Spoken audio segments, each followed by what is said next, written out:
C'est au pied des Champs-Élysées que se sont donné rendez-vous le 2 octobre dernier les utilisateurs des réseaux sociaux de toutes les professions du chiffre et du droit. Une soirée de rencontres digitales d'un nouveau genre, l'apéro tweet organisé par LexisNexis. Mais à quoi ça sert un apéro tweet ? C'est l'occasion d'enfin rencontrer nos Twitter, nos abonnés Twitter que nous ne connaissons que par écran interposé et c'est enfin l'occasion de les rencontrer, de pouvoir échanger avec eux sur les réseaux sociaux. Un verre à la main, les twittos ont pu échanger ensemble sur les différents usages qu'ils font des réseaux sociaux.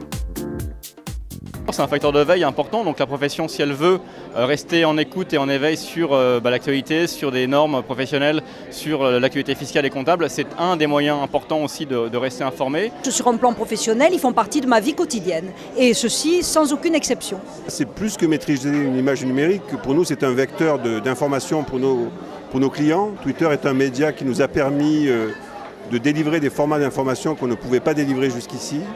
En termes de réactivité notamment. On a en quelque sorte ouvert les cuisines et on délivre toute l'information qui est récupérée pour être retraitée par nos équipes.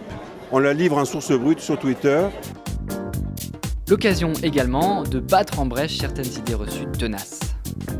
Aujourd'hui, il n'y a pas à avoir peur des réseaux sociaux à partir du moment où on sait les utiliser correctement. Souvent il y a des fausses idées qui circulent, notamment les gens pensent que c'est très consommateur de temps parce qu'il faut rédiger des contenus. Ça, la première chose, c'est que je pense que c'est faux. Les réseaux sociaux sont là pour valoriser des contenus qui existent préalablement dans les organisations. Et le travail qui est à faire sur les réseaux sociaux, c'est plus un travail de ciblage des individus influents, enfin en tout cas des individus cibles, d'aller les sélectionner, les inviter sur les réseaux sociaux. Alors je pense que l'idée fausse majeure, c'est que les réseaux sociaux, c'est pas sérieux, c'est un jouet, c'est un gadget. Non, pas du tout, ça peut être tout à fait un outil de travail. J'ai envie surtout de m'adresser aux gens de ma génération et de leur dire que certes les réseaux sociaux, on peut se lamenter sur certaines formes d'excès, et il faut les combattre. Pour autant, ces réseaux sociaux aujourd'hui, ils font partie de la vie et de la communication de la génération qui arrive aux manettes des entreprises, des cabinets d'expertise comptable, et qu'aujourd'hui, ils sont complètement intégrés dans la vie de tous les jours. À la croisée des chemins entre le virtuel et le réel, cet apéro tweet a permis aux novices de s'initier au code du web aux côtés d'experts reconnus. Et qu'en ont pensé les participants ? Verdict.